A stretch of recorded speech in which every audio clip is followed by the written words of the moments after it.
Chers amis, c'est avec plaisir que nous nous rencontrons cette semaine pour un Dvar Torah sur la paracha de Bechukotai. Le verset dans la paracha de cette semaine nous enseigne et nous dit Im Bechukotai telechu.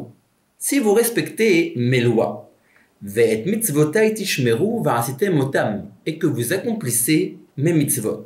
Alors, là, le pasuk nous promet et nous dit Venatet igishmechem beitam. Je donnerai alors mes pluies en leur temps. Venatenaha aretz yivula. Et la terre donnera sa récolte. Ve'etza sadeh yiten pirio. Et l'arbre du champ donnera lui aussi ses fruits. Nous voyons ici apparemment une relation de cause à effet. En effet, le verset nous dit que si les bénis Israël accomplissent et gardent les mitzvot et les préceptes que la Torah nous demande, alors la récompense sera que les pluies tomberont et seront données en leur temps, que celles-ci feront en sorte que les récoltes soient prospères, etc., etc. Le Rashba, qui était à l'époque des Rishonim, Rabbi Shlomo ben Aderet, s'interroge dans ses responsables. Comment cela est-il possible? Comment est-ce que la Torah ici nous dit-elle que l'accomplissement des mitzvot aura sa récompense sur cette terre, dans ce Olam Hazé? En effet, apparemment il y a ici une contradiction. Quelle est-elle? Le Talmud, dans le traité de Kiddushin, au Daf Lamed-Tet, nous enseigne et nous dit Sechar mitzvah be'ay alma leka. Il n'y a pas de récompense à une mitzvah dans ce monde. Et les sages font la dracha à partir du verset suivant.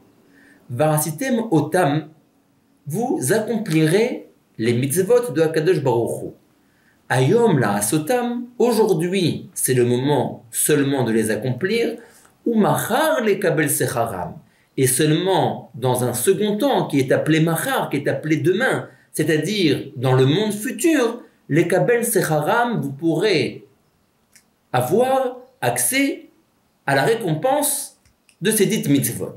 Mais aujourd'hui, dans ce monde-ci, il n'y a pas de récompense pour les mitzvot. Le monde dans lequel nous vivons, c'est le monde de l'action, le monde où on fait les mitzvot. La récompense viendra plus tard, pas dans ce monde-ci, dans un autre monde, dans le monde futur, dans ce que l'on appelle le Olam Haba.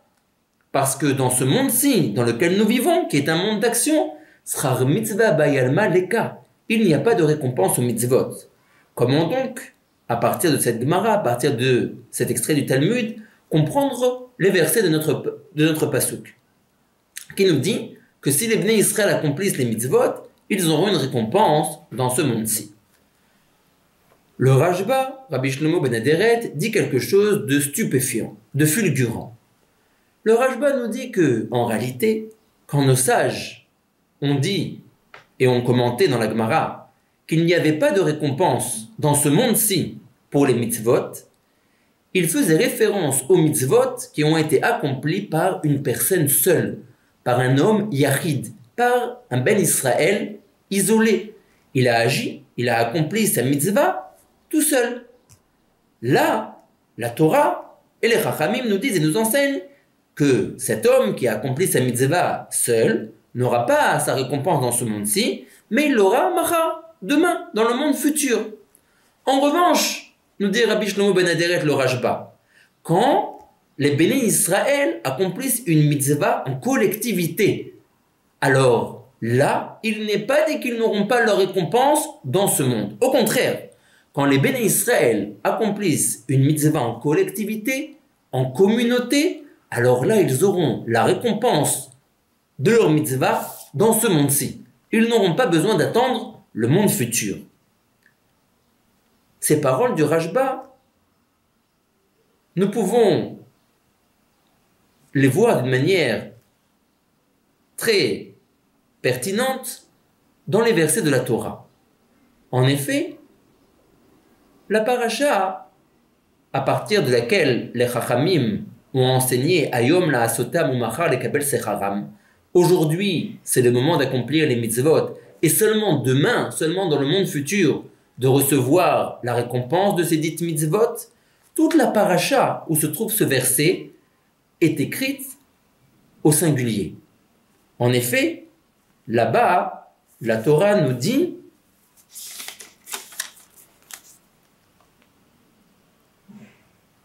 Elea devarim, voici les paroles Asher anochi metzavecha, que je t'ordonne. Veshinantam levanecha, tu les enseigneras à ton fils. Ukshartam leot al yadecha, tu les mettras en phylactère sur ton bras. Toute la paracha est au singulier. Cette paracha est celle à partir de laquelle nous apprenons qu'il n'y a pas de récompense aux mitzvot dans ce monde-ci. En revanche, regardez, la deuxième paracha du Kriyat Shema est dite, quant à elle, au pluriel. Les versets, là-bas nous disent « Vayayim shamot tishmeu » voici ce qu'il se passera si vous écoutez les paroles de Hakadosh Baruch Hu. Ulovdo bechol levavchem, vous le servirez de tous vos cœurs. Ou bechol nafshechem, de tous vos êtres. Vesamtem, vous mettrez ces paroles sur vos cœurs. Ukshartem, vous accrocherez ces paroles en tant que phylactère.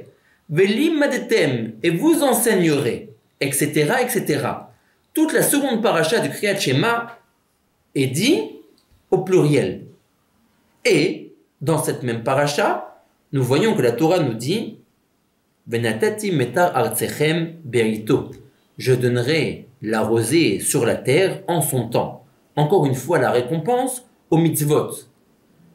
La première paracha qui est dite au singulier, si les Bnei Israël font des mitzvot, mais chacun dans leur coin, à une échelle du particulier, sans que ces mitzvot-là soient faites en collectivité, alors la première paracha, effectivement, Ayom la asotam ou machar le kabel sraram, aujourd'hui pour accomplir les mitzvot, et demain pour avoir leur récompense. La deuxième paracha, en revanche, qui est, elle, dite complètement au pluriel, du début jusqu'à la fin, nous voyons que il y a la récompense qui est écrite juste à côté. Venatati metar artsechem beito. C'est la force des mitzvot qui sont accomplis en collectivité. À partir de là, nous devons nous interroger. Quelle est donc la différence entre une mitzvah qui est faite par un homme tout seul et une mitzvah qui est accomplie par un ensemble, un groupe, une collectivité, une communauté? Pourquoi est-ce que la mitzvah qui est accomplie par l'homme d'une manière isolée n'aura pas sa récompense dans ce monde-ci? Par contre, la mitzvah qui est accomplie par la communauté, elle, est tellement forte qu'elle pourra recevoir sa récompense même dans ce monde-ci. Quelle est la différence fondamentale qu'il y a entre les deux mitzvot? On parle apparemment de la même mitzvah, si ce n'est qu'une fois elle est accomplie par un homme seul, un homme isolé, et la seconde fois elle est accomplie par une communauté. Mais la différence qu'il y a entre ces deux mitzvot est apparemment très très grande. La première n'aura pas de récompense dans ce monde-ci, la deuxième, elle, se verra récompensée dans ce monde-ci. Les Chachamim nous enseignent et nous disent que quand un homme fait une mitzvah avec la collectivité, avec la communauté, quand il se met avec ses frères pour accomplir une dite mitzvah, il y a un paramètre particulier qui rentre en jeu, qui n'existe pas si jamais il n'accomplit pas la mitzvah avec la collectivité. Ce paramètre très très important, c'est le paramètre de l'amour. Effectivement, quelqu'un qui est prêt à travailler main dans la main avec ses frères, avec d'autres béné Israël, avec la collectivité, cela montre qu'il aime les béné Israël. Il est prêt à mettre de côté toutes les différences qu'il y a entre lui et ses frères. Il est prêt à faire abstraction de tout ce qui les différencie et de se dire, au contraire, il faut mettre l'accent sur les choses qui nous réunissent. De ce fait, je vois dans mon prochain un élément qui peut contribuer à ma shlemut, à me donner à moi une perfection. Et je suis prêt à travailler avec lui. Nous voyons donc que quelqu'un qui accomplit une mitzvah en groupe, en collectivité, accomplit cette mitzvah avec de l'amour envers ses frères. C'est cet amour qui le lie et qui lui donne la possibilité de travailler avec la collectivité. Une mitzvah qui est réalisée avec de l'amour a un impact tellement grand et tellement fort que cette mitzvah pourrait être récompensée même dans ce monde-ci. En revanche, la même mitzvah, mais qui est accomplie sans amour, la mitzvah est entre guillemets un peu faible. Elle manque de force. Alors elle ne pourra pas être récompensée dans ce monde-ci, seulement dans un autre monde, un monde où on dépassera la matérialité. Alors là, elle verra le fruit de son labeur et elle sera récompensée. Mais si on agit avec amour, et la preuve qu'on agit avec amour, c'est le fait même qu'on est prêt à accomplir la mitzvah avec plusieurs autres béné Israël, la mitzvah prend une force, prend un élan tellement fort qu'elle transcende déjà dans ce monde-ci les limites de la matière. Elle transcende déjà dans ce monde-ci toutes les barrières et elle pourrait être récompensée. Nous voyons donc la force et l'impact incroyable qu'a l'amour. Quand un ben Israël travaille avec de l'amour, accomplit les mitzvot avec de l'amour, c'est des mitzvot qui sont d'un autre ordre.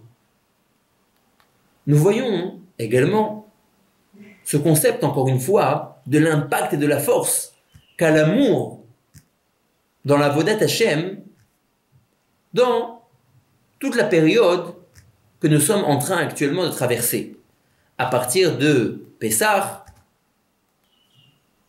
l'ouverture de la mer Rouge, la traversée du désert, jusqu'au don de la Torah sur le mont Sinaï. Réfléchissons et voyons un peu ce qui s'est passé pendant ces différentes périodes. Au moment de la sortie d'Égypte, les sages nous enseignent et nous disent que les béné Israël avaient atteint un niveau d'impureté qui était alarmant. En effet, ils étaient descendus jusqu'au 49e degré d'impureté. Il ne leur restait plus que 3 choses qui les différenciaient encore des Égyptiens. Le fait qu'ils n'aient pas changé leur nom, qu'ils n'aient pas changé leurs habits, et peu d'autres choses. Qu'ils n'avaient pas non plus changé leurs paroles, leur manière de s'exprimer. Ils parlaient encore comme des Juifs. Mais à part ces 3 choses-là, plus rien ne les différenciait des Égyptiens. Ils étaient tombés au 49e degré d'impureté. Très bien. Akadosh Baruch Hu les sauve, les fait sortir d'Égypte in extremis. Une semaine après, chez Vi'ish el Pessah, le 7e jour de Pessah, l'ouverture de la mer Rouge. Les Égyptiens sont engloutis, les béné Israël sont sauvés. Mais, juste avant que Akadosh Baruch Hu opère le miracle, les anges s'interrogent et demandent à Hachem, pourquoi fais-tu un miracle pour les béné Israël plus que pour les Égyptiens? Halalou avdei avodah zara, voici que ceux-ci, les Égyptiens, sont idolâtres, Valalou avdei avodah zara, et les béné Israël de cette époque également sont idolâtres. Pourquoi est-ce que les béné Israël sont-ils mieux en fin de compte que les Égyptiens? Les deux sont idolâtres au même niveau. Questionnement, étonnement.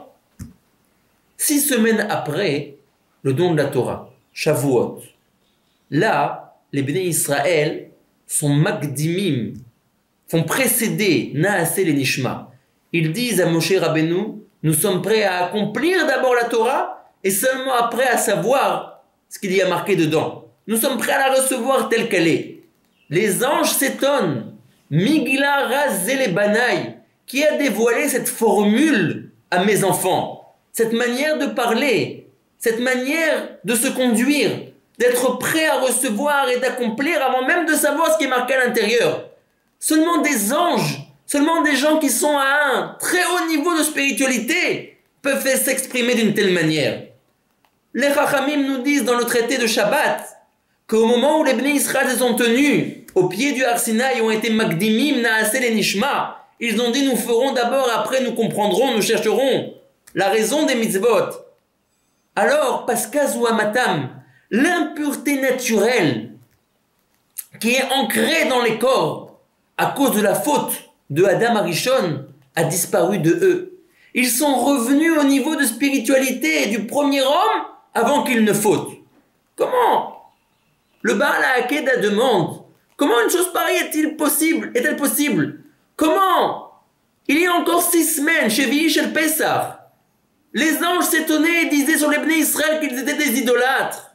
7 semaines auparavant, au moment de la sortie d'Égypte, ils étaient au 49e degré d'impureté. Comment, en l'espace de simplement 7 semaines, ils ont réussi à remonter les échelons, à gravir les échelons d'une manière fulgurante, d'une manière phénoménale, jusqu'à arriver à retourner au niveau du premier homme avant la faute. Comment c'est possible en 7 semaines?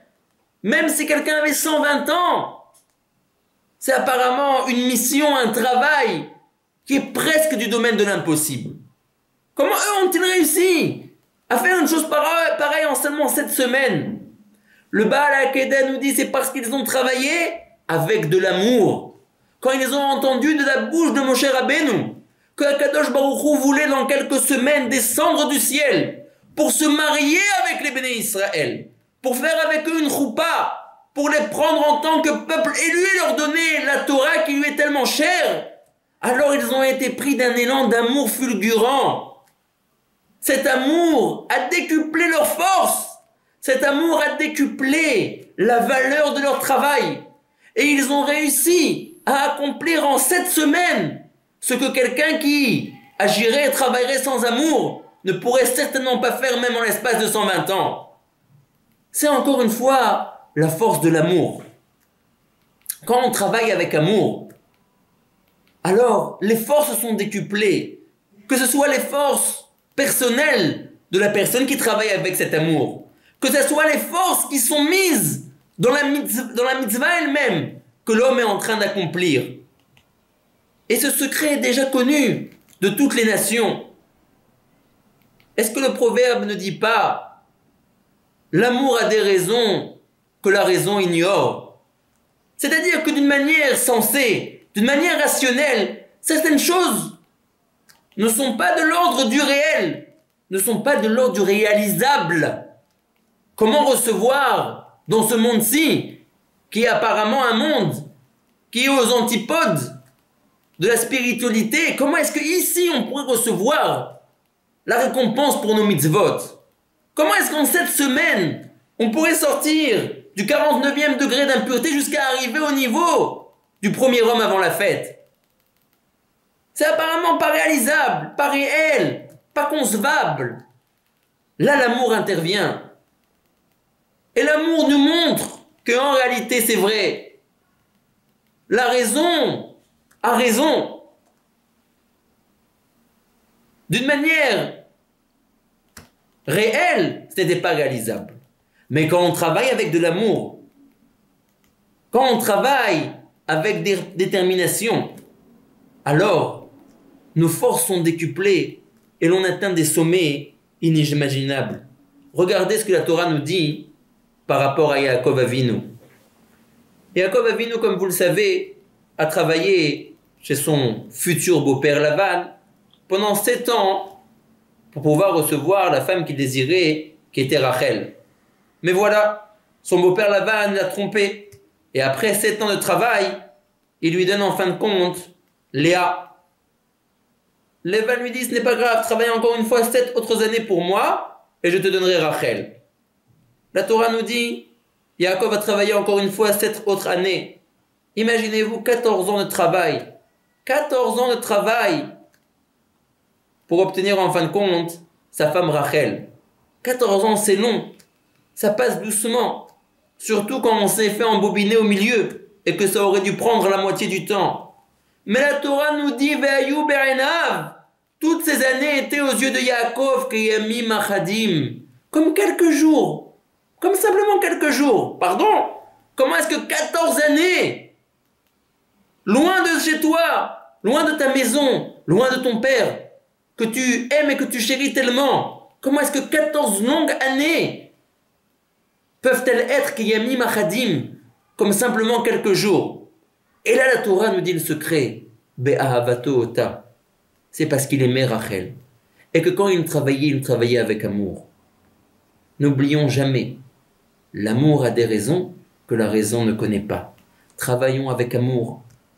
En cette période particulière, qui est la période de la Sfirat HaOmer, où on doit justement s'amender, se travailler par rapport à toutes nos relations envers nos prochains, en cette période particulière qui est celle qui est juste avant Matan Torah, où les béné Israël eux-mêmes ont agi avec tellement d'amour pour pouvoir atteindre le haut niveau qu'ils ont atteint au moment du don de la Torah. Et en cette période, nous lisons la paracha de Bechukotai. Et nous savons que la Torah nous promet que si la collectivité accomplit des mitzvot, alors elle aura sa récompense dans ce monde-ci. Et comme nous l'avons expliqué, par la force de l'amour que la collectivité met dans l'accomplissement de ces mitzvot. À très très bientôt et Shabbat Shalom.